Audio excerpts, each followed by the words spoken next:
so nice to see you all. We're going to get started as close to on time as possible. My name is Eirik Steinhoff. I'm an adjunct member of the faculty at Evergreen, and this year I've been co-curating the Critical and Cultural Theory lecture series with Miranda Mellis, who also teaches here.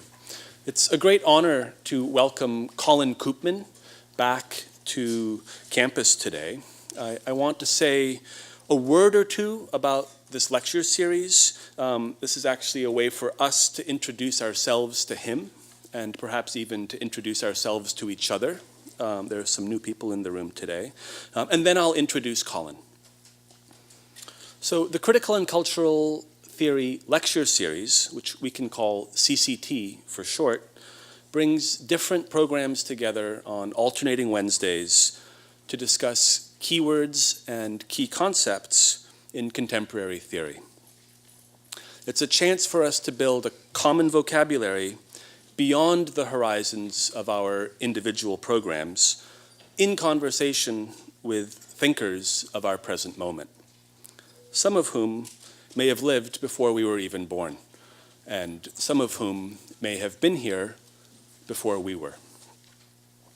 CCT has been happening in one form or another on this campus for the last 5 years. It was inaugurated by Greg Mullins in the fall of 2013, and 2 years ago, Ruth Hayes coordinated a version of the series that focused on the Anthropocene. And those of you who were here in those days will know that those lectures included scientists and humanists discussing the pressing problems of climate change from a variety of disciplinary perspectives. Alejandro de Acosta, who's here today as well, was featured as part of that lineup, as was a special guest, Donna Haraway. I'm told that the series is available on YouTube in case you missed it. So that's enough on the historical front. I think it makes sense to pause and actually take a moment to figure out who's in the room. I know that there are students from Joe Tugas's class on 20th and 21st century philosophy. Maybe you can just hold your hands up and wave to us. Great. Also in the room are students from Impossible Objects, taught by Miranda Mellis. You guys are there. Yep. There are students here from the Philosophy of Technology that Alejandro de Acosta is teaching. And not to be forgotten are the students from Politics and Aesthetics, which I'm co-teaching with Heidi Boysen and Steve Niva. Good. So who else is in the room with us today? We've been reading some of his work already this quarter, so you know that Colin Koopman is an associate professor of philosophy at the University of Oregon. He's the author of 2 substantial books, Pragmatism as Transition from 2009 and Genealogy as Critique. I have a copy of that here today, and we read a few pages from this one 2 weeks ago. You'll recall that argument that Foucault is a Kantian philosopher. He's also published numerous articles that have appeared both in mainstream venues like the New York Times, as well as in more rarefied, high-octane academic journals like Critical Inquiry.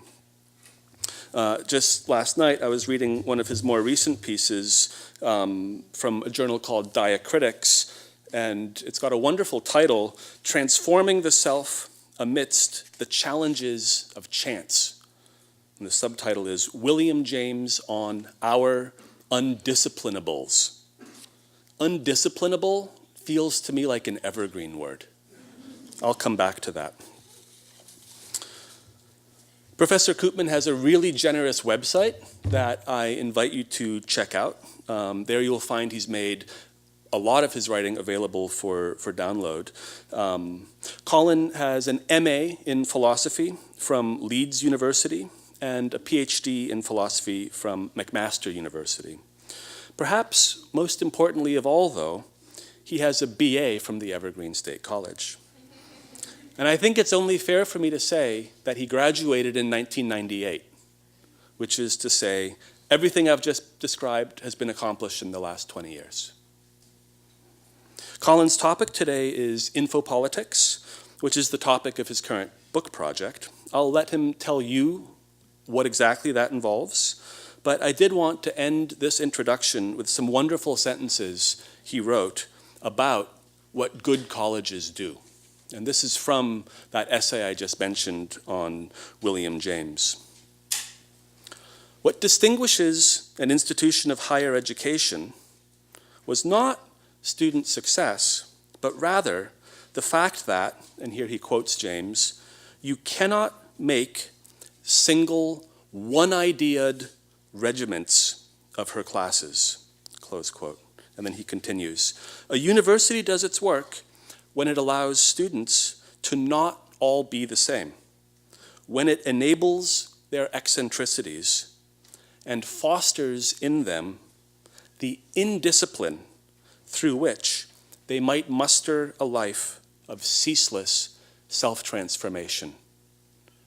I like those sentences a lot, and I hope you'll join me in welcoming back to Evergreen, Colin Koopman.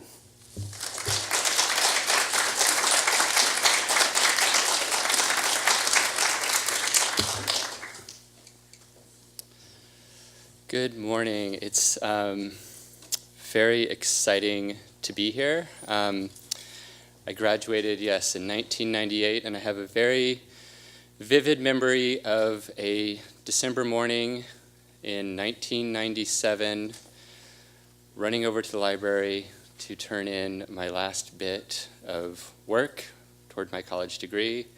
So it was almost exactly 20 years. I guess we're 20 years and 1 month on from when I really completed my work at Evergreen and then graduated the next spring.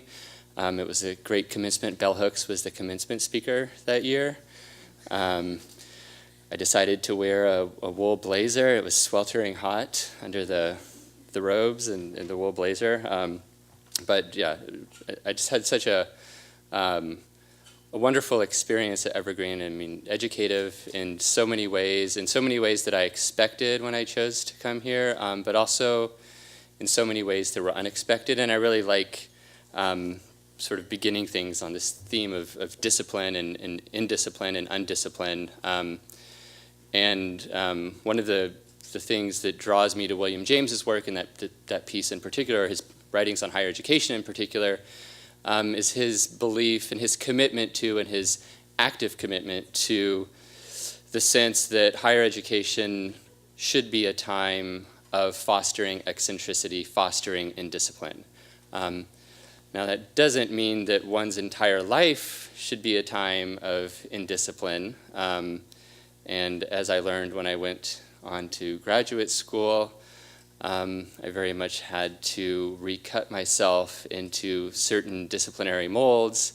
But fortunately, I chose a career path that includes this bizarre institution of tenure. And now that I'm tenured, I'm able to and free to be eccentric again and try out new things. And that's what I'm doing with this project, which is very much not a traditional philosophy project, but I hope an important project that speaks to the current moment nonetheless.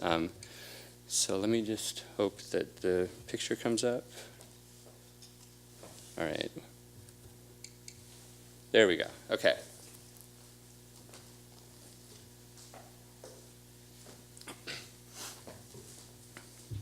So Eirik mentioned that I'm working on this project on Infopolitics, and what I want to do today is offer kind of an overview of an in-progress book that I'm working on these topics. And the tentative title of the book is How We Became Our Data. And where I begin really is the present. I begin at contemporary data-driven social formations, and I want to begin at the present in order to do, again, some of you have been reading Foucault, I want to do for our present what Foucault did for his present. He wrote the history of the present. He called this genealogy. So I want to ask, what is the history, what are the histories that have led to the entrenchments of contemporary data-driven social formations? And just to give a little specificity to that, I'll mention two paradigms that I kind of think about, or that I intend to refer to. when I say something like contemporary data-driven social formation. So I'm thinking of, on the one hand, our saturation in social media, our immersion in Facebook, whether or not we have extricated ourselves from it or not by this point. I'm sure everyone in this room has felt the pull of Facebook or some other social media offering at some point in their lives.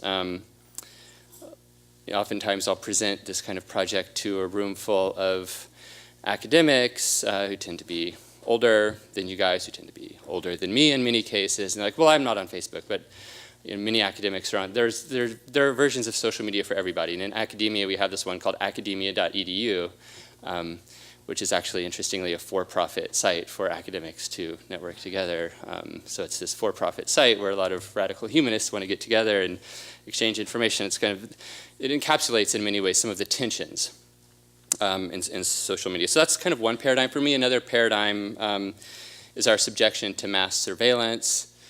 So if you think back, 4 or 5 summers now to the Snowden leaks and the revelations about the extent of the unauthorized NSA wiretapping and fiber tapping of our communications networks, that's something that we're very much living within, okay? So at the heart of both of these paradigms, social media and mass surveillance, are dreams of big data analytics. And at the heart of those dreams, I argue in the book, or the book manuscript, it's technically not a book yet, is a form of subjectivity that I call the informational person. So Infopolitics for me is a politics of informational persons, and I want to interrogate how we became our data, how we became informational persons, how we became persons who are, at least in some respects, and in some not insignificant respects, composed by our data, composed by our information. So the informational person is you and I, insofar as our lives are driven and delimited by data. We have become our data. Yes, we are our bodies. Yes, we are our minds. I can even concede, for those of you who want it, that we are our souls and our spirits too. I'm fine with all of that. My point is just this: whatever else we are also our data. Yes, I have my body. Yes, I have my mind. Perhaps I have my soul or my spirit. But I also have my data, and that also defines who I am. So my question then is how we became our data. How did we come to live through our data? And above all, what modes of power subject us as subjects of data? And that last question is an eminently Foucauldian question, and I very much take my bearings from Foucault's critical method in this project. There are many and multiple philosophical motivations and inspirations, but I tend to, at least for this project, hang my hat on the Foucauldian hook.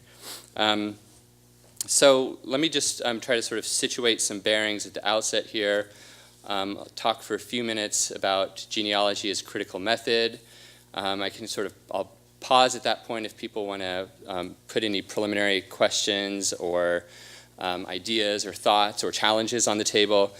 And then after that, I'll move into the genealogy of informational politics proper.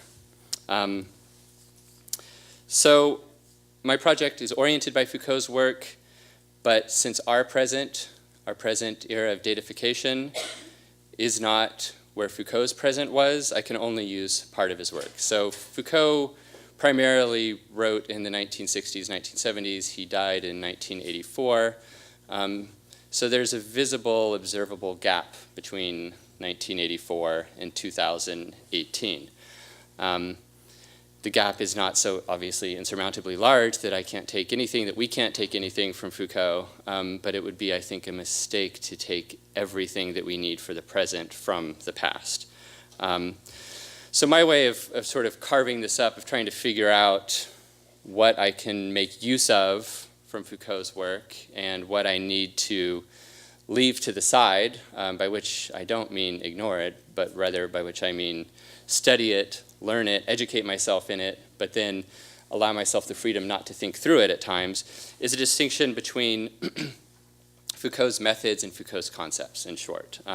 So Foucault's historical method of genealogy, the way in which he thinks, versus, on the other hand, Foucault's political concepts of power, or his specific conceptualizations of power that resulted from his work training that genealogical method on his historical present. And just kind of a little parenthetical footnote here. By method, I don't mean anything particularly ponderous. I certainly don't mean a recipe or some kind of guaranteed rule set. I do not mean, in the context of my project, an algorithm. I don't think of genealogy as an algorithm by any means. I really just take that word from its Greek origins, from methodos, which is just a way of traveling, a way of proceeding. So when we think, we're thinking to learn, we're thinking to move, we're thinking to become somebody who we were not, right? We want to learn something that we did not know, did not understand, did not grasp, did not grip. So we've got to move. We've got to move in that process of thinking, in that process of inquiry, in that process of learning. And method is just a way for giving some kind of bearings to that movement so that we're not just, as it were, being thrown about by whatever we're engaged in, but so that we're working through it in a way in which we can measure how far we've come from where we began. So that's all I mean by method. And so what I want to do, just to reiterate, is distinguish Foucault's historical method, which I argue can be trained on different historical questions, from the particular historical questions that Foucault trained that method on. Foucault did a history of prison. Foucault did a history of sexuality. He did a history of many things. These are fascinating projects. They're not my project. Foucault did not do a history of data. He did not do a history of information. And in many respects, because that kind of project did not have the sort of visible urgency in 1984 that it has for us today, okay? There was not subjection to social media in 1984. Foucault did not have a Facebook account, right? Though there are plenty of Foucaults on Facebook today. There was not the same kind of visible critical urgency around mass surveillance in 1984 as there is today. That one's a little more complicated. But in any event, the point can just be this. He didn't write a genealogy of data, and insofar as I think that's something that would be valuable to work on today, I have to kind of leave behind Foucault's concepts of power that he took from his inquiries into prisons, sexuality, psychiatry, etc., and just use his method, train his method on the present in which we find ourselves. So just kind of summing up where Foucault, the contributions Foucault made to political theory, I mentioned these books, and what he taught us to think of was the politics of these domains not as always taking the form of the raw power of law and violence, but as involving these more subtle powers of discipline and regulation. Okay, Foucault is one of the thinkers who helped us see that there are power dynamics in a classroom, okay, and not just the ones that are more obvious to us today between lecturer and audience or professor and student, but power dynamics amongst the students, power dynamics amongst the faculty, because we're all differently situated in different ways. Now those power dynamics, though, aren't sort of the purview of classical political philosophy that taught us to think of power in terms of law and violence, right? The politics of the classroom are very rarely codified in law and policy, and they're only in the most exceptional of cases expressed through like overt physical violence. But nevertheless, even though there are not, punching matches around the seminar table, there's a politics, there's a political stakes in the conversation. Who gets to speak, who gets to contribute, in what amount, in what form, right? So Foucault kind of helped us recognize that. But that's the stuff I want to leave behind. I find that stuff interesting and fascinating, so I want to mention it, but that's what I leave behind. Really to focus more on his genealogical method, or to take that up, to learn from it, to use it to learn in the context of our present data-driven social formations. So let me just say a word about what I mean by Foucault's method, or how I understand his method of critical genealogy. I showed you my book a second ago, so let me try to sort of boil down what it once took me an entire book to figure out. I'll just try to boil that down into one slide.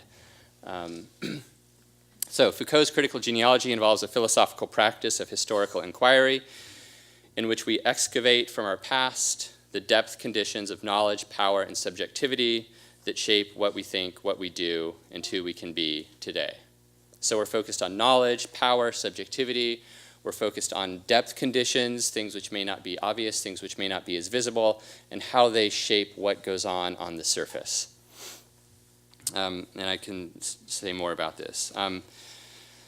In Foucault's background, his academic background, was very much in philosophy, and he became this dramatically controversial figure because he practiced philosophy through the work of history, or he combined philosophy and history in his work. And this is where discipline rears itself again, because as you might expect, most of academia is very much committed to its disciplines and its separation of the disciplines. This is not something that at least was my experience at Evergreen. I hope it's not yours. This is a very interdisciplinary, counterdisciplinary, transdisciplinary space. But most of academia is not like that. Most of academia likes to say, okay, here's history over here, here's philosophy over here. Our methods are very different. Sociology does its thing, anthro does its thing, natural science, arts, they're different, the methods are different, don't mix, don't combine. And it's, how does that come about? That comes about because people put an enormous amount of time into accruing expertise around their disciplines, and then somebody else comes along and says, well, I want to do that too, and then of course people have a self-interest in guarding their own discipline. So historians, especially historians in France, were very nervous when Foucault came along without any formal historical training. He was just a philosopher and started doing his philosophical work through the work of history. They thought it didn't count as history in the right kind of way. Maybe it did, maybe it didn't. I don't think that's the right question to ask. The question for me to ask is, why did Foucault need to bring this historical work and this philosophical work together in order to do what he wanted to do? So why history for Foucault? Because the present, any present, or maybe any present for we moderns, leave that to the side. The present is entrenched in what the past produced. So we're very much entrenched in what the past produced. And I mean, you can see this in some of the most obvious ways in which you can see this are just architecturally.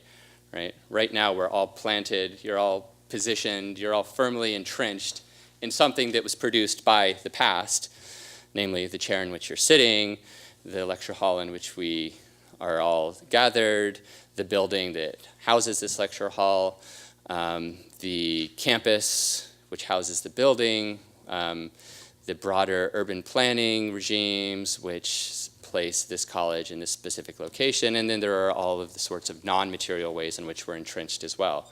An entire history of educational practice constructs the very format of this lecture audience type thing, right? So we're entrenched in what the past has produced. So we need to study the past in order to understand how to remake the present, Foucault thought. And a different way in which he thought about that, sort of dropping the architecture metaphor now, is in terms of inheriting specific techniques that shape knowledge and power, specific techniques that count, or in virtue of which something counts as an act of knowledge or an act of power, right? These techniques have a history, right? So you write an essay, you take a test, you produce a film. Whatever it is you do in your classes that counts as work for those classes, there's a specific history behind that. Humanity was not born with the concept of an essay, right? That is something that historically had to develop, and it has a specific history. So if you're going to do something like a genealogical history of education, you might look at specific techniques of the essay as a form of examination, as a ritual of examination, to see how did it come about, under what circumstances did it come about, what were the depth assumptions about knowledge, what makes knowledge about power and politics and about subjectivity that informed that technique. So let me pause myself there for 1 second and ask if there are any background or preliminary questions on that. Let me ask what in that is unclear or puzzling or seems wrong.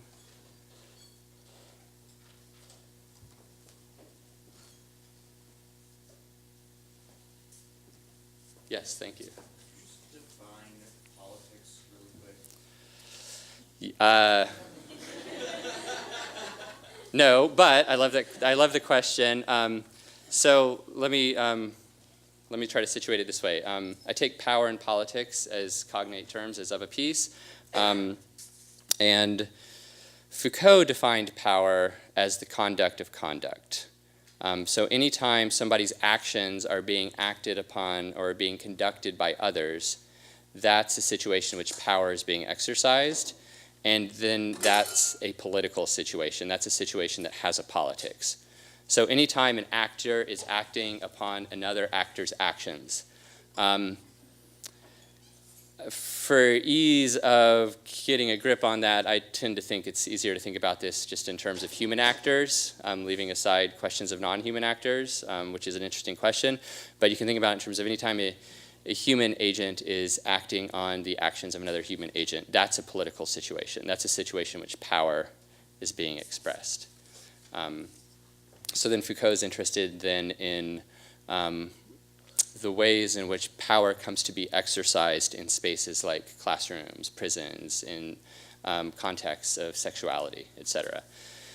And again, that's not, where power is present there does not always take the classical form of power of violence, right? I mean, that's sort of classically what political theory has taught us to think about power. Power is violence, power is force. And for Foucault, that was kind of one of his, as it were, if you had to give him one big insight, it was that. Power does not always take the form of violence or force. Yeah. I wondered how, with the articulation, or the question, how we became our data, and what you're saying about Foucault being prior to social media and what we now think as mass surveillance, where kind of biopolitics, and his work on that fits in.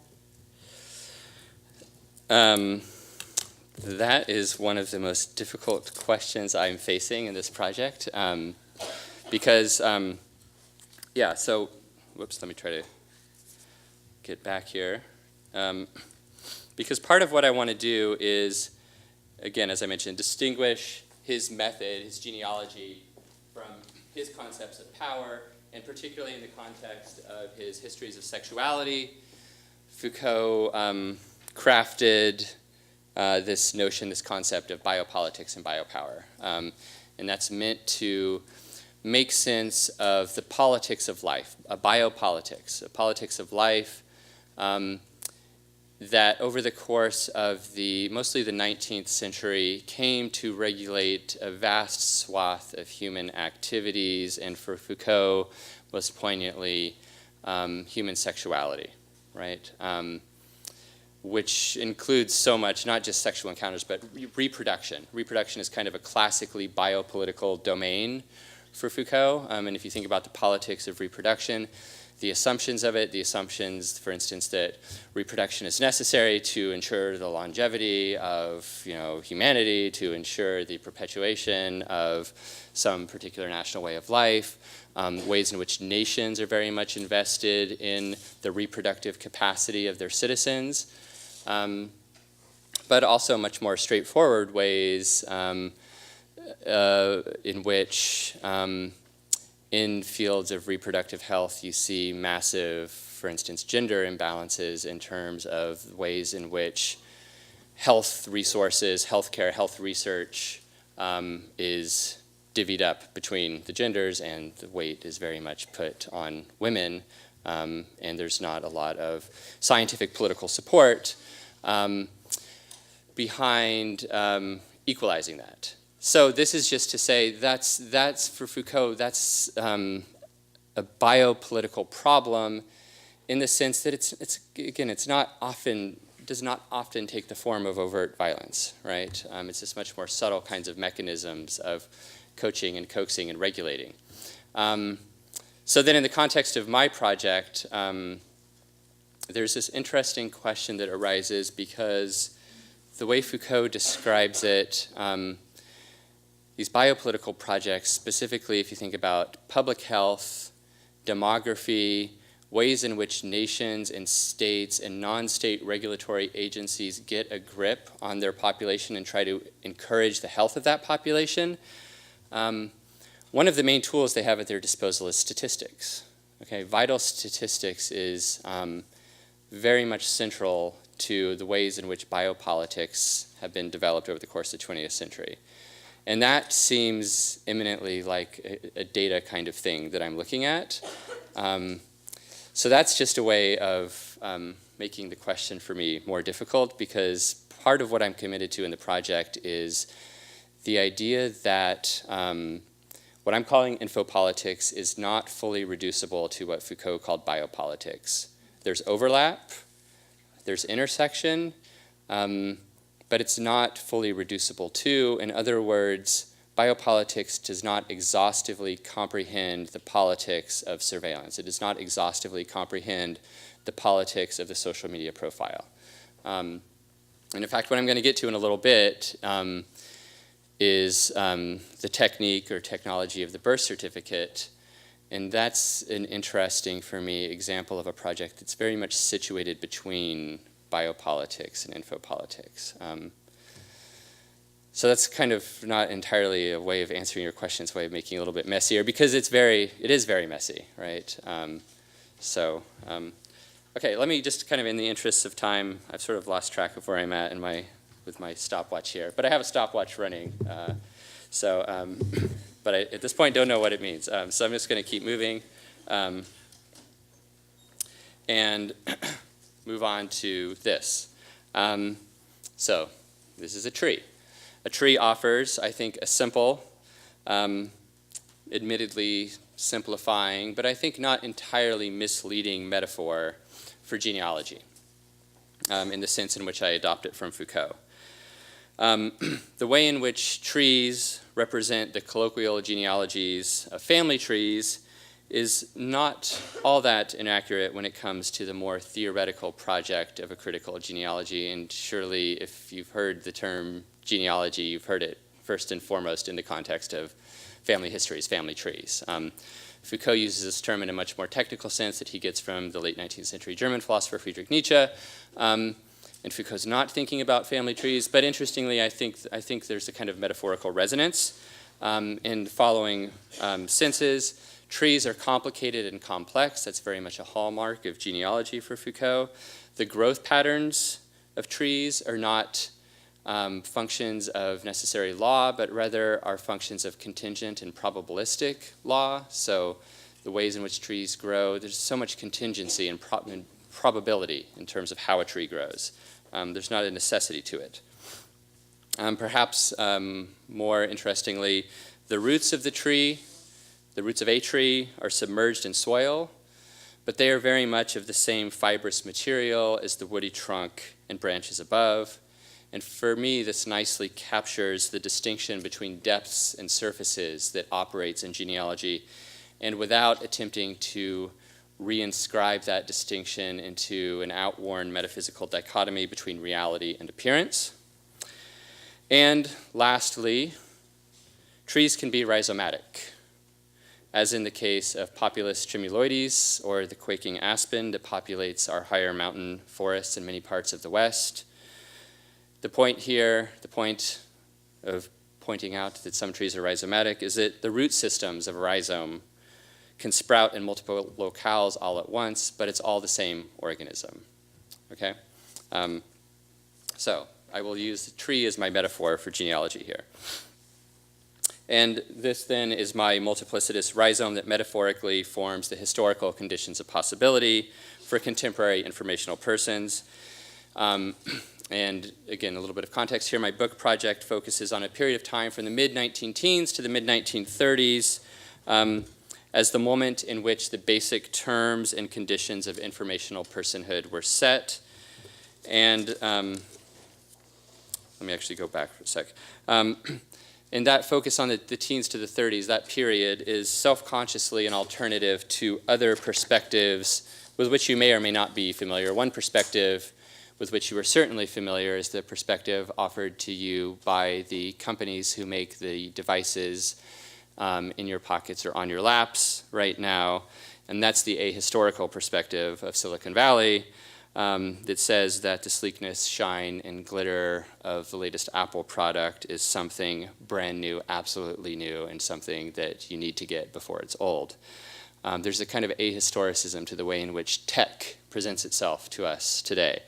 And I want to go back about 100 years to show that the tech is very much rooted in an older set, a centuries old set, a generations old set of technologies.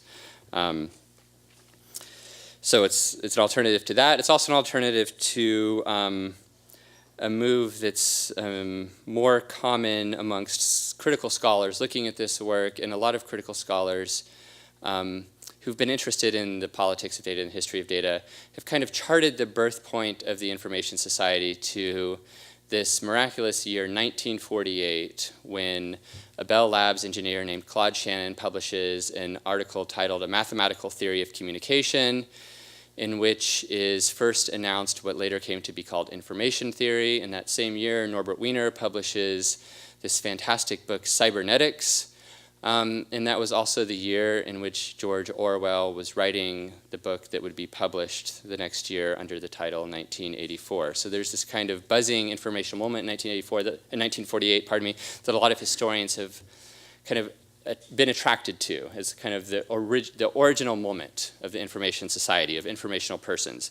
And I want to go back behind that moment and ask, not what was Claude Shannon saying, what was Norbert Wiener saying, but why was there such uptake? Why were people so excited about cybernetics in 1948 in the early 50s? Why were people so drawn to this, right? Given that hundreds, thousands of books are published every year, to me, a more interesting question is, what were the conditions of acceptance for the books that really became sort of take-off bestsellers that everybody had to read, that everybody had to assign in their college courses?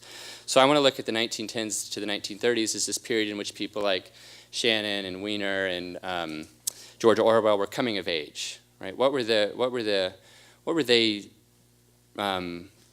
experiencing as college students? What were they living through, right? What kinds of social technical transformations were they becoming accustomed to that to their parents' generation may have seemed quite foreign, right? So what was new and exciting for them when they were in their 20s? That's the kind of spirit in which I want to approach this question. So in the book, I look at this in terms of 3 domains.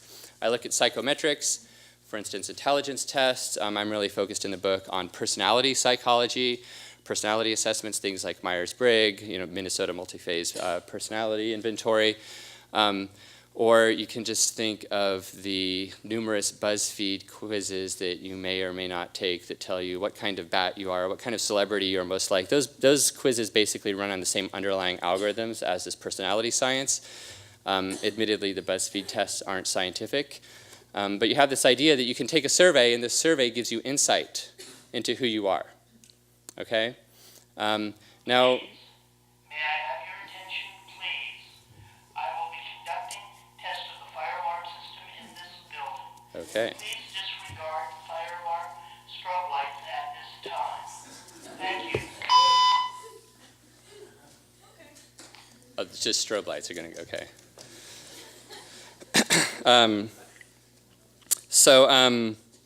Intelligence testing, personality testing very much became a science from 1917 to 1937. And we kind of treat these BuzzFeed quizzes and other little online things as just fun games. But personality testing is very serious. As anybody in this room would know if you were subject to it, for instance, in elementary school, and tracked forward from there in specific ways. Many of the institutions of our society take personality testing very seriously, and there's an entire scientific armature behind that. So I'm kind of interested in how that came about in one of the chapters. In another chapter, I look, if in the first chapter I'm looking at psychological identity, in another chapter I'm looking at racial identity, and I'm looking at the datafication of race in this period, which is also, interestingly, the period of the waning of Jim Crow. So you see this shift from a kind of overt, physicalistic, brutal racism of violence to a more subtle, paper-driven, data-driven kind of racism that takes form, for instance, in such things as redlining many people in here have heard of redlining? Okay, good. So many of you have been reading your Ta-Nehisi Coates. So Coates writes this great article on redlining in the Atlantic, I think 5 years ago. Redlining is basically practice by which two government agencies, Homeowners Loan Corporation and Federal Housing Authority in the 1930s, drew maps and created data sets according to which mortgage purchasers in certain neighborhoods would not be guaranteed government backing in their loans, and so would not get the support of government subsidized loans. And this is so problematic, Coates shows, because the data sets happen to match basically racial composition of neighborhoods. So FHA and HOLC were, in fact, endorsing, that's even too weak of a word, they were themselves setting up an overtly race-driven set of policies through which the, what Coates, I mean, he has this great line in the piece, one of the greatest opportunities for wealth expansion in American history was then divided along racial lines, right? And people in the room whose, you know, if your grandparents, for instance, were able to purchase a mortgage, or your great-grandparents, depending on how old you were, back in the 30s, or, you know, chances are these were government-backed loans. And think about the fact that certain people who also may be in this room, their great-grandparents or great-great-grandparents, I guess, were not eligible to purchase those loans. So that sets up this history of racial inequality that persists in this country, and of course, it helped a longer history of racial inequality exacerbate. So in that chapter, I'm interested in the data technologies that are at the core of redlining. Coates and others have explored how these government agencies perpetuated redlining, and in the work I've done in that chapter, I look back behind redlining. I look in the 1920s and how race became a factor in residential real estate appraisal and private industry beginning in around 1923. But what I want to focus on today is this third chapter, this chapter focused on documentary identity. And I want to focus here because in many ways this is the most obvious aspect of my story. It's kind of, I like to call it the sort of the low-hanging fruit part of my project. Because one of the first things that an average American is going to think about when they hear a term like informational person or subject of data is something like social security numbers, bank account numbers, driver's licenses, or that single bit of documentary identity upon which all these others rest, your birth certificate. The everyday traffic in these documents upon which depends so much of the lives of so many of us appears innocent, it appears effortless. We wield these cards out whenever we need them. But in its apparent innocence, there is buried, or so I would argue, an entire politics of technology. Now, birth certificates are important because they represent not only our entry into the oxygenated world outside of our mother's wombs, but they also format our first points of entry into the information technology systems that today function as a new kind of atmosphere for so much of what we do in the world. And what I want to do now is set the emergence of the US birth registration system, of US birth certificates in context. And a convenient endpoint for that is actually Social Security, which, when it was begun in the late 1930s, many observers were calling this the biggest bookkeeping job in the world. That should sound something like what we're so used to hearing today when people talk about big data. There have always been these big information projects. Social Security was the big data project in the 1930s, though they didn't use that term. So this is an image of the original SS5. The SS5 is the form that almost everyone will fill out if they're applying for a Social Security number.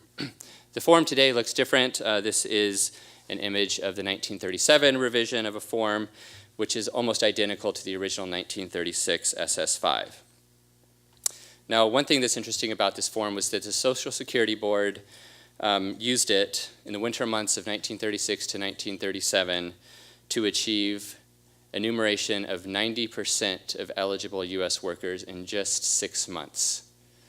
So 90% of eligible US workers were assigned Social Security numbers through voluntarily filling out this form in just 6 months, 1936 to 1937. Now hold those 6 months in your mind and contrast them with birth certificates. It took about 30 years, from 1903 to 1933, for the Census Bureau, the Children's Bureau, the American Medical Association, Herbert Hoover's American Child Health Association, and a host of other organizations to achieve 90% registration of births in the United States.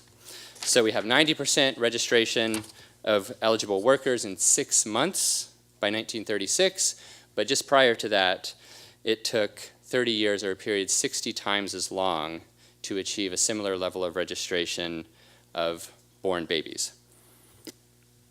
So birth certificates from 1903 to 1933 are historically situated at a moment that I think gives us privileged insight into the dynamics of formation of data subjectivity. Okay, so now returning to my tree here, up top we have visible leaves, visible branches, what appears on the surface of the archival record. Again, bear in mind in the background here that this is a historical project and historians only have access to that which is in some archive or another, that which has been saved. So when I say visible here, I mean it sort of not metaphorically, I mean it very much straightforwardly. This is what you can see in the archive up top. Very visible changes that were introduced by birth certificates. New kinds of knowledges, epidemiology, demographic sciences, new kinds of paralegal and record-keeping practices, new modes of, new expressions of power, birth registration campaigns, new kinds of political movements, new forms of legislation, for instance. Child labor laws very much depended upon birth certificates in a way that, very much makes sense. It's very difficult to enforce child labor laws if you cannot assume about your population of children that all, or at least most of them, enough of them have birth certificates. And new kinds of persons come into being in this time. Registered babies, eligible child laborers, legal title holders, eligible beneficiaries, for instance, beneficiaries of Social Security. This is all stuff that appears on the surface of the archival record. This is all stuff that if you go look at it, this is what you would very much see. This is very visible. So in many ways, what I'm kind of pointing to up top here, this is very mundane stuff. This is stuff that in some ways should be familiar. Even if you haven't studied the history of this stuff, it should feel familiar. For instance, the idea of a registered baby should feel familiar, right? Most of you have probably looked at your birth certificate at some point or another, and it doesn't feel like a strange thing to do. You are a registered baby, right? You are an enumerated person if you have a Social Security card, right? This is just very much kind of part of the furniture of our lives today. So what I want to focus on genealogically is what's down below. This is what genealogy works to bring into view. And here we have roots that are buried beneath the present. Depth knowledge, depth power, and depth modes of subjectivation.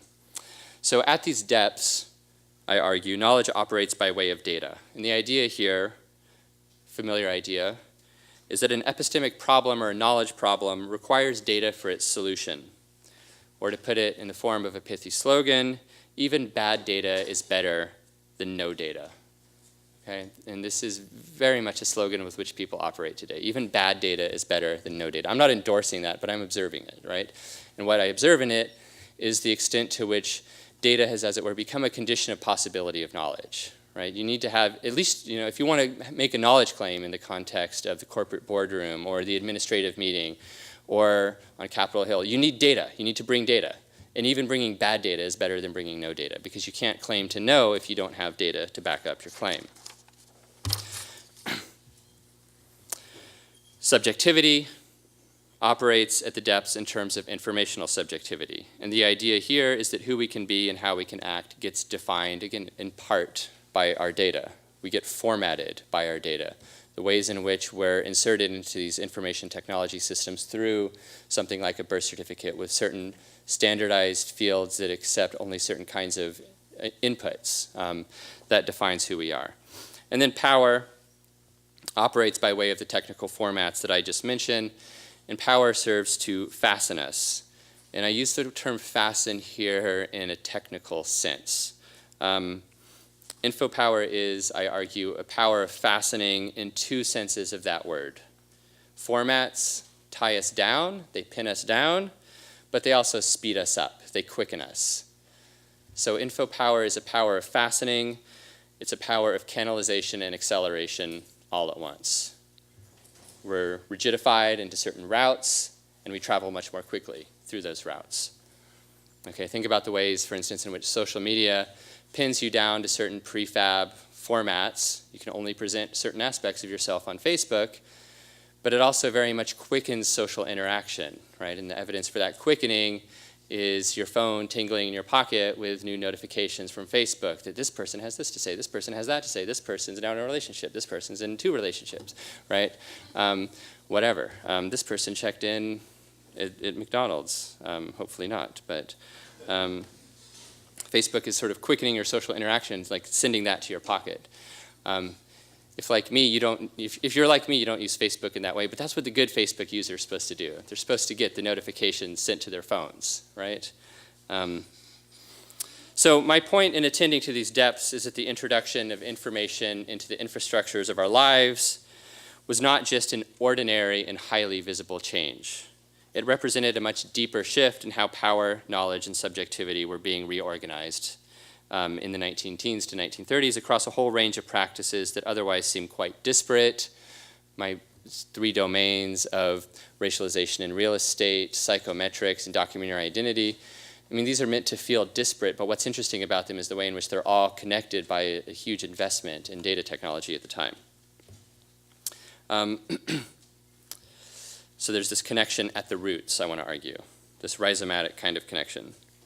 Now, having noted the roots, I confess that it is the middle of the tree that really interests me, for here is where we can see the story of how depth powers and knowledges get expressed as surface-level policies, sciences, and other material of everyday reality. So in my view, this is really where the critical argument gets made, is in the middle of the tree. So I want to kind of zoom into the techniques by virtue of which those roots get expressed in the whatever foliates above. So I'm going to sort of speed myself up a little bit here and look at 3 pieces of information technology that in my research I found were crucial to the emergence of the birth registration system in the United States as a stable practice. And by stable, let me be a little more precise about that. What interests me is how birth registration and birth certificates became a kind of universalizable assumption in many contexts, but I'm specifically focused on the American context. And by that, what I mean to say is that it became an almost universal assumption that one would have a birth certificate, right? Or one should have a birth certificate, right? Because of course, in the context of a very heated moment in the politics of immigration in this country, which is part of a much longer history, we know that we can't assume that about everybody. But what's interesting about the politics of those kinds of debates is it's a politics that assumes that in order to do certain things, one needs to be documented in certain kinds of ways, right? So there's an assumption, there becomes this political entrenchment of the document. A document, just a scrap of paper, right? Just a humble little piece of paper becomes so important to the fates of so many people. And so I'm interested in that. How did these humble pieces of paper become so important to the fates of so many, whereas all these other humble pieces of paper over here don't matter, right? So why did birth certificates in particular become so important? There are kind of 3 information technologies that go into the emergence of the stabilization of the birth certificate from, again, 1903 to 1933.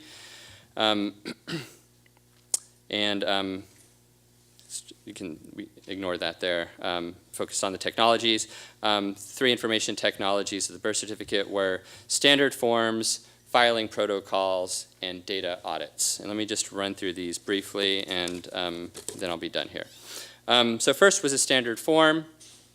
This is the 1916 revision of the standard birth registration form that was first introduced by the Census Bureau in 1903. Let me zoom in on this a little bit so you can see it. And in many ways, this image encapsulates, I hope, my entire argument.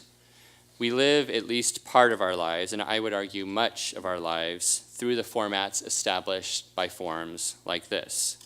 Who we can be right from birth is formatted in numerous ways. Here we see people in 1916 whose destinies were determined by a variety of fields that would constitute their first entry into information technology systems. And the idea here is that you become very much attached to this data, and it becomes very difficult to live your lives outside of, to live our lives outside of what gets put onto forms like this, right? It becomes very much part of the story of who you are, but also the story of who you can be vis-a-vis so many institutions that you interact with. So standard forms were one piece of technology. Another piece of technology were filing protocols, rules for filing the forms.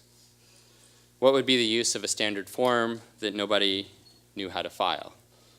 Alongside the formatting fields that determine the basic information about who people are, the enactment of birth registration coded a rule set for the storage, processing, and retrieval of all its data, perhaps in a filing system that looked less like this. And this is classically how from the basically 16th to the early 20th century, births were recorded, for instance, in parish registry books by church officials. And then, of course, the only births that would be recorded were those of the parishioners of that church. So somebody from another religion would not have their birth recorded. It migrated from this kind of system to a system that is much more familiar to us today. I mean, this is what you would expect to see if, 20 years ago, you went down to the county records office to look for your birth certificate. Today, you would expect a computer. And the computer that you would expect is very much modeled in terms of how it's built on something like this. Files, folders, rules, drawers, etc. I mean, all the metaphors that through which our computers operate depend on control rooms like that. There's kind of an interesting story about that transformation from what was called the book system to this sort of file system, but I'll pass on from that. Because the third, and to my mind most interesting element in the technological trio comprising the birth certificate was the data audit. So there was a major problem that faced birth registration in the 19-teens. Despite increasing registration, people knew that more babies were being registered. Nobody really knew how complete registration records were. Records clerks had possession of birth registration records, but who had possession of all the babies who had been born? Nobody. Right? And that for me exemplifies why these histories are interesting and important, right? Why the history, for instance, of an essay as a form of educational assessment is important. In this case, I mean, we're so used to assuming that we have things like a count of persons, a count of babies. But again, humanity was not born with a count of the number of babies, right? Somebody had to do that. Somebody had to develop that technology. And counting anything turns out to be extremely difficult. For instance, imagine I told you to count all the chairs in this room, right? And as you're counting, you're just sort of going along and counting how many chairs there are. And I decide to sit on this thing. Well, are you going to call this the chair? Or, imagine I drag a chair in from the hall and prop the door with it, and I leave the chair halfway in and halfway out of the room. Do you count that one? Imagine just to make it really difficult for you, I bring a chainsaw and start hacking up one of these chairs. Well, do you count like a partly hacked up chair, a chair in the process of being disintegrated? So counting things is difficult. Even counting chairs is difficult. Now, babies are much more complex than chairs, right? Families are much more complex than chairs. So the point I'm just trying to make here is to exemplify how difficult it can be to build a technology of counting. And before somebody built a technology for counting babies, we didn't have one. Somebody had to build it. And a key piece of building that technology was put in place by this woman. This is Julia Lathrop. She was the first female head of a U.S. federal agency. The Children's Bureau was created in 1912, and Lathrop was chosen to head it. And this is a picture of Lathrop that I like best, but this is a picture of Lathrop that really sort of captures what she did. She sat at her desk and she administered. She administered paperwork. For instance, she administered the first audit of the U.S. birth registration system from her position in the Children's Bureau.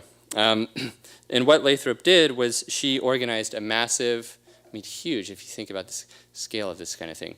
A massive door-to-door effort across the country that involved an all-volunteer force of women who canvassed registration in communities across the country. Those canvassers, of course, had their standard forms too, and this is the canvassing card that Lathrop's Army of Volunteers used.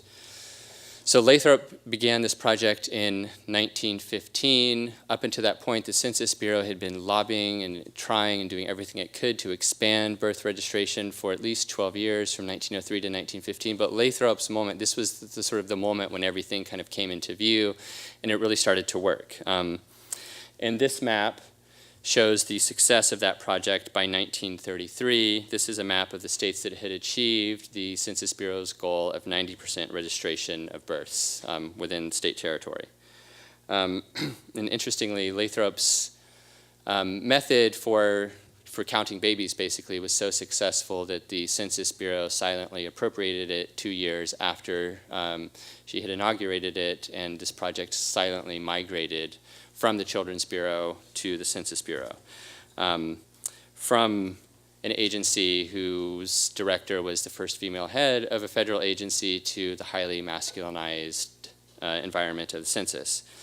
And so there's very much a clear, I mean, when you dig into the history of this, there's very much a clear gender politics of it, and I think that's extremely important.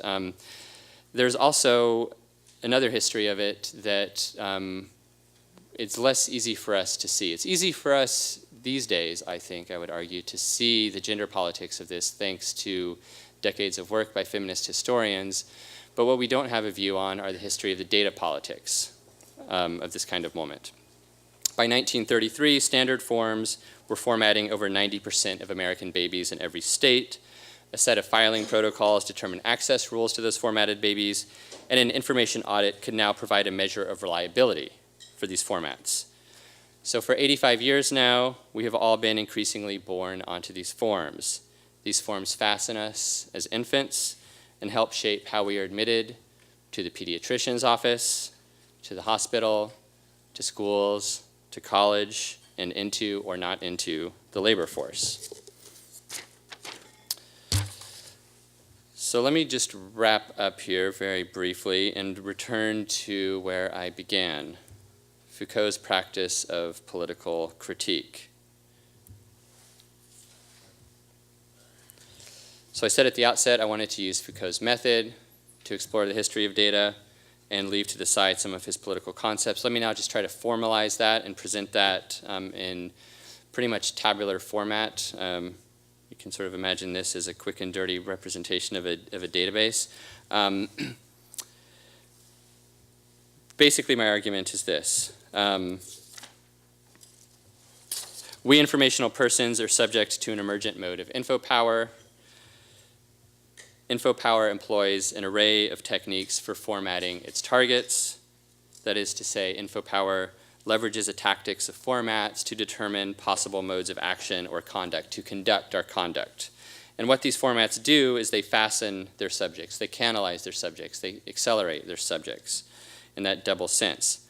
And the result is the target of informational power, you and I, insofar as we are drawn up by our data.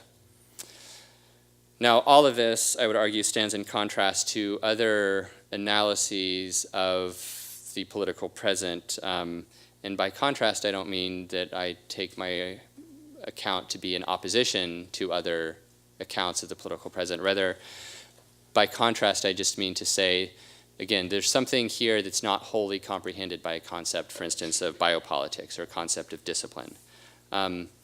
So I'll be very quick with this, but this is kind of analytical schema for how we can think about the critical inquiry into power, the critique of power. We can look at modes of power in terms of techniques, operations, and targets. I've sort of presented infopower here in those terms. And through this, we can contrast different modes of power with one another. I would argue that all of these modes of power are historically, or can be historically, co-present. And my claim has just been that one of them, infopower, infopolitics, is not exhaustively comprehended by biopolitics or discipline or Deleuze's control power, if any of you have come across that, and certainly not sovereign power in this kind of classical sense we've inherited from Hobbes and Locke. Why is that important? That's important because in whatever context you face the need to analyze politics and power, I would argue you need to give yourself the freedom to think outside of the inherited structures that we've been given for thinking about how power operates.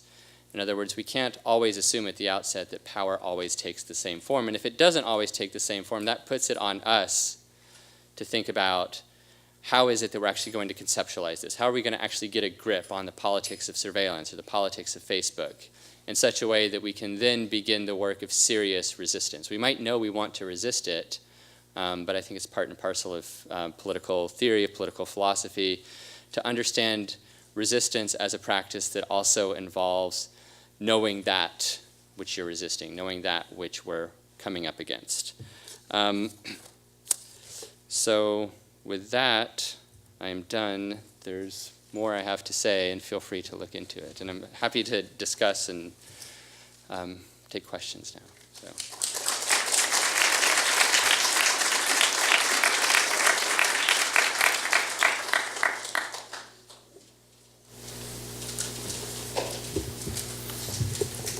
For the record, we have plenty of time to really dig into some things Colin has introduced us to.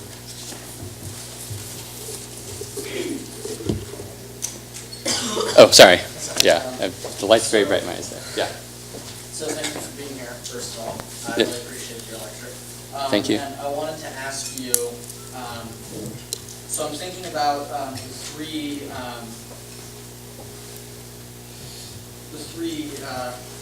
the psychometrics that you talked about, Okay. identification of race, and the documentary identity. And I just wanted to bring in a concept from Naomi Klein's book, No, There's Not Enough. The concept of brand identity. Okay. And I didn't want to, me personally talk about it a bunch in front of a lot of people, but I wanted to ask you if you can, I'm sure you know what that is, and so I'm wondering if you can fit that concept, if you think it fits into this general schema that you've outlined. Yeah. Why don't you say a little bit more about how you take that concept to be operating in her work, or what you take from it that's interesting? Well, I kind of relate it a little bit to Pierre Bourdieu's conception of the habitus. Okay. In that, you kind of accrue, you view yourself as an extension of a brand identity. In that, maybe you have these nice clothes, and so that makes you fit into this specific group, and you identify with, this magazine that caters to that group of people, and so you then, maybe you could say that you have power in, the specific habitus that you're embodied in, and that habitus's relation to the habitus of other people. Right. Okay. So on that kind of more individualized level, I mean, it sounds like you're thinking of something that's fairly individualized, like branding oneself. That interestingly connects with some of what Foucault talked about in his book, The Birth of Biopolitics, under the label of self-entrepreneurship, human capital theory. So, I mean, I'd want to hear more about the history of that. My sense, my hunch, and, I want to kind of flag at the outset, this is a hunch. I haven't done the work to back this up, but I'll offer a hunch in some senses to sort of perform what the work of history, at least as I understand it, is all about. It's about writing one's hunches into the historical record and then finding out that one's hunches were partly right, partly wrong, hopefully not entirely wrong. But my hunch in this case would be that that is kind of an after image of a much earlier dynamics of capitalism that would go back to the late 19th, early 20th century that I would be more inclined to situate alongside the three chapters that I mentioned. A capitalist dynamics of systematic management and scientific management. There's a great book by Joanne Yates titled, I want to say it's titled Control Through Communication. She later wrote a book called Structuring the Information Age, but she wrote this earlier book called Control Through Communication, which was all about how big enterprise, corporate capitalist institutions in the late 19th, early 20th century really became these sort of systematic, information-driven projects. So to me, that's the kind of thing that would sit alongside the 3 chapters that I sketched. But it would sit alongside them in such a way that it would kind of be the back history or the back story to these more recent, or I would argue, my hunch would be more recent tendencies towards self-branding. But then it's an open question, like is the brand identity that you're talking about through Klein, is that as recent as I think it is? Handed a microphone, but I was hoping that I could ask a brief follow-up question, or just for my own clarification. Sure. Yeah, that's fine with me. Would you agree that you see a link between this sort of perception of oneself as through the things that we possess, be that items or be that data, that it may be taken as a genealogy or a precursor? Specific information, Facebook branded conceptions of ourselves that we have today. Yeah, if I understand what you're suggesting correctly, like absolutely, very much. I mean, what drives this project for me in many ways is, so I mentioned, let me put it this way, I mentioned kind of the uptake of Norbert Wiener and cybernetics in 1948 in the early 1950s. And again, I find that uptake more interesting than kinds of the specific claims that Norbert Wiener makes in his books. I mean, these books are great. You should definitely read them because in many ways he's saying things that at the time were just radical and today seem in some ways obvious, but in other ways obviously wrong. I mean, basically Wiener's claim is that the universe is essentially informational in nature. Now, in some ways, this seems obviously wrong, and like not everything is information, but in other ways, I mean, you'd be hard-pressed to find a serious scientist today who, at bottom, would disagree that their models are driven by data. So, before I digress too much, my point is I'm interested in, these books are interesting, but what's really interesting is the uptake. Why are so many people taking up cybernetics in the early 1950s? So with Facebook, that's the kind of question I want to ask. I mean, I, of course, know what goes on in Facebook and find it interesting or not. But what's really interesting to me is the massive uptake of something like Facebook, and some of its precursors, MySpace and Friendster and all that stuff. But there's something a little different with Facebook, whereby it quickly overshadowed all these sort of first-generation competitors. And one of the things that's interestingly different about Facebook is its real name policy, which of course is not enforceable, certainly not easily enforceable, but it's a convention that they instituted that most of their users adhere to. In many ways, that real name policy, and for those that don't know, Facebook has this policy that you can only use your real name for your profile name on Facebook, which very much flies in the face of conventions of social media up to that point, because if, think about the contrast between Facebook's real name policy and Twitter, where you just have this handle that could really be anything. Not only a handle that is your name, but for instance, a handle that asserts that you're the real person of that name, like the real Donald Trump, right? Like that would be like an impossible handle to have on Facebook because Facebook only allows you to have your real name. So it would be like redundant from the start to say, I am the real DT or whatever you are. But this real name policy, I think, hooked social media up, and specifically hooked Facebook up to these broader dynamics that we see back in the early 20th century with registered births. And there's a whole history of names as identification technologies, which, to my surprise, before I took on this project, is not all that historically dissonant from the period that I'm looking at. if you go back before registered births, before birth registration takes off in any specific country, you'll find a society of persons in which you can't assume that they have stable standard names.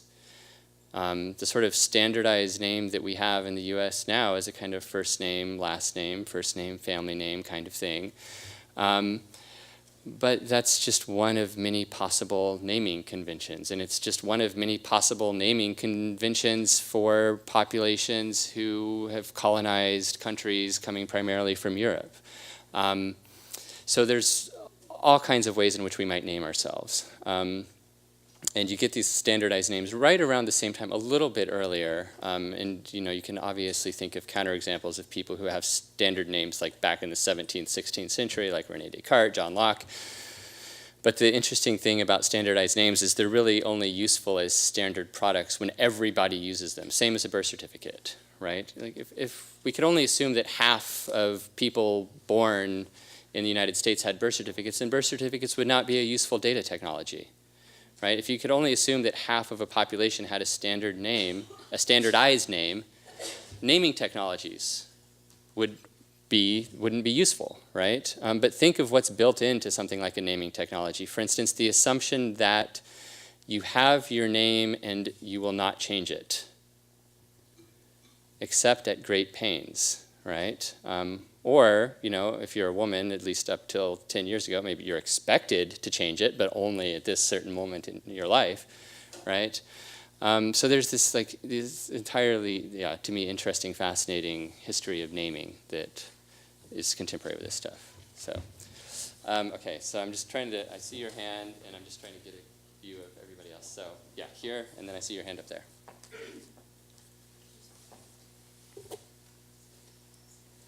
So in this lecture, it makes me think back to an episode of Black Mirror. If you've... May I have your attention, please? This concludes my testing of the fire alarm system in this building. Please respond to fire alarm instructions, tones, and strobe lights as real. Thank you. All right. I didn't even notice the test. I don't know. Was I You kind of walked in here and then... Oh, okay. All right. Nice. All right. Maybe Yeah. So start over there. it makes me think of an episode in Black Mirror, and I don't know if you watch that TV show. It's very fascinating, where people are, everyone is rating each other, and thus giving each other a sort of score which dictates what they're allowed to do in their lives. It's really similar to, that's like the social version, very futuristic, kind of, and that's similar to the credit score that we just have in today's world. Last year, Wired magazine published a piece about big data and this kind of like the social credit that's taking on in China right now, where it's not only analyzing your credit score in terms of financial, but also in kind of how you present yourself and how you act, and then that dictates kind of your social mobility. And I was wondering what your thoughts were just on that whole phenomena that's happening, if you think that it's inevitable, that it's only going to increase. And if you have any thoughts on that. Yeah, so I love that stuff because I find it so fascinating and so disturbing. I mean, I love it not in the sense of I want to be a part of it, but rather I find fascinating the ways in which we are all increasingly enrolled in those kinds of systems. I don't find it inevitable, but that's because I reject the word. I don't find anything inevitable, or put it this way, I don't think anything that's interesting is inevitable. That might be debatable, but at least in politics. Okay, I don't know if death is interesting or not, but let's say, in this domain of action upon action of others, conduct of conduct, there's no inevitability there. So there I very much follow a tradition that includes Foucault, who thinks of politics as contingent and complex. It's always this complex overlay and superimposition of forces that just so happen to meet up with one another at a certain time in a certain space, and then things take off. That said, contingency is certainly compatible with probability, so I would expect this kind of thing to continue to increase. So then for me the question becomes, why are these kinds of things increasing? Why are we becoming increasingly reliant, for instance, on, you mentioned credit reporting, credit scores, like just the US credit scoring system with these three main credit agencies, and one of them revealed half of the social security numbers of everybody, half of like all kinds of private data of people in this country, and really sort of nothing happens to that company, and Equifax is just fine, and I'm sure their stock will bounce back within a year, and it's just kind of all like extremely puzzling that these companies can be so central to how so much of our lives are defined and yet not have accountability for the basic kinds of mechanisms that they're putting in play. And that, interestingly, the history of credit reporting, that's another one of like the unwritten chapters of this project. Yeah, I mean, when you do projects like this and you take these disparate domains and you see themes weaving through them, you then begin to see those themes all over the place. And that's sort of part of my point with this project, is that investments, uses of, deployments of these kinds of data technologies really take off in the teens through the 30s throughout a variety of domains. And so, of course, not just the three that I've looked at in detail, but also credit reporting. And the history there is, the chronology is a little different, but it's not all that different. And it's a little different because there's corporate level business credit reporting well back into the mid-19th century. So to come back to the inevitability question, no, it's not inevitable, and that then opens up this contingent space of politics, this contingent space of freedom, this contingent space of resistance. And that, to me, then becomes the interesting question that I face at the end of this project, to which I don't have an answer. I don't have an answer to how do we resist this. But I think that we're in a space in which that resistance is felt more urgently than ever. And I think that figuring out what forms that resistance might take, resistance to things like, credit reporting, resistance to social media, resistance to mass government surveillance that's not officially sanctioned. I mean, this should be the kind of thing we know how to resist, but the real scandal of the Snowden revelations is that everybody bristled, and then within sort of 24 hours of political time, i.e. a few months, everybody just sat back down, and it more or less persists as it was. And this was under, the good guys. This was under Obama, right? Who, from the perspective of the political present right now, looks like an absolute saint. And yet we had this saint who was, investing a lot of resources in this really awful politics of data. So where I find myself in this project is, where I found myself when I began was puzzling over how these kinds of politics are possible. And I think I have the outlines of a historical story about the entrenchments upon which they rely. And now at the end of this draft book project, where I find myself is with the question of what possible forms of resistance could, as it were, kick back, could counter these kinds of politics. And that's a question for which I don't have an answer, but I am committed to that question being important, which again, that's a different way of answering the inevitability question. No, we cannot accept that it would be inevitable, because then there would be no possible sites of resistance.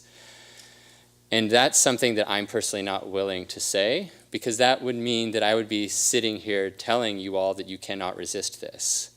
And not only do I shudder at that sort of political impossibility, but more than that, I would shudder at the epistemic position that I would be, the knower's position that I would be assuming for myself in telling people who suffer from a certain kinds of politics that they cannot resist it, right? So then it becomes a more personal question, like, do you feel the urgency of resisting this kind of politics or not? And I'm not also, by the way, claiming that this is the most urgent political question of our moment. I'm just claiming it's one more political question amongst many. So if you've ever felt the urgency of resisting this, then it's not for me to sit here and say, no, you cannot, because it's inevitable. So that's kind of, I know that's a long answer, but it's kind of a way of, I'm a philosopher, so I like to sort of spin out, I like to take a word and, spin it out into its implications. So that's my long answer to why I reject the word inevitable. Okay, so yeah, there was a hand up there, and then I see a hand here. So my question is pretty quick. Goes back to the beginning of what your lecture was, talking about like the inequity or power differences between two different parties or just people interacting, how there's inherent power structures within that. Yeah. That's something that I refer to. I don't know if you're familiar with the term transactional analysis, but it's basically a synonym for that. So do you think that it's inevitable or do you think that it's impossible to divorce power structures or inherent inequities in power when engaging with two or more parties with respect to like government agencies or people representing the government agencies or established power structures? Do you think it is possible for us to get to a point where we can divorce these power structures and not have that influence the way that the interaction proceeds? So are you asking about emptying basically making it apolitical? Can we get Yeah. to a point where we can divorce politics from the power and how we interact? I would say no, and I wouldn't think that we should want that to be the case. Though I suppose on a certain ideal level, ideally, utopically, no power asymmetries, no hierarchies. That does sound like something we should want. The question is, where and when should we want it? In other words, should we want it in situations where it's completely infeasible to expect it? And I think that with respect to political problematics around which there's a really intensified stakes right now, we shouldn't think that it's feasible to expect emptying those politics of the kinds of power inequalities. That said, we should work to minimize them. We should work to be as self-consciously aware of our participation in them as we can be. But that doesn't mean we should set ourselves an impossible goal of thinking that they'll go away. And I worry about that kind of politics because it, at least as I've seen it play out in the work that I've done in terms of historically looking at certain social movements or political situations, I think that an attachment to, what's the word I want to use here? A longing for purity gets in the way of getting things done, of making things better. So I worry about those kinds of longings for purity, though I understand where they come from. But it's really going to be a question. I suspect that behind your question you might be thinking of a specific situation or a specific case. Right. Then what is required is an analysis of the case. Then what is required is an empirical analysis. And one has to, I think, to do philosophy well, to do theory well, to do critique well, one has to do the history, the sociology, the anthropology.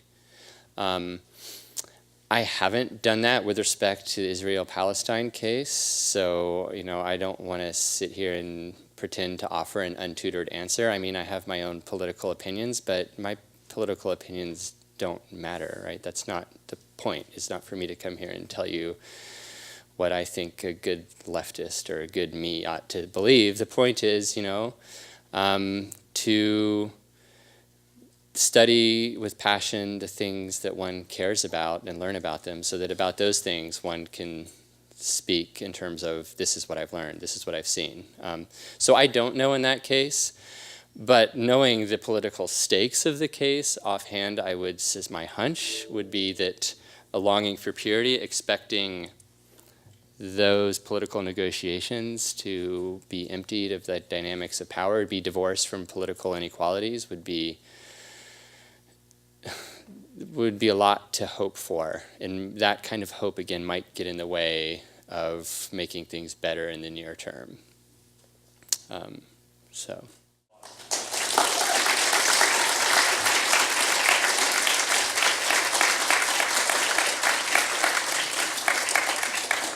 And let me just say before you guys go, again, it's a real treasure for me to be able to come back to Evergreen and talk with you all. Come talk to me now. Here's my email. Feel free to follow up with me. You can follow up about what I talked about, that's fine, but if you also just want to follow up about, hey, this is what I'm thinking about doing after graduation, like how did things go for you as a greener going out into the world, or if you're going into grad school, like how did things go for you going from Evergreen, where we don't have grades, to the disciplinary structures of graduate school. I'm happy to share my experiences, positive and negative, with that. So again, thank you all so much for being here.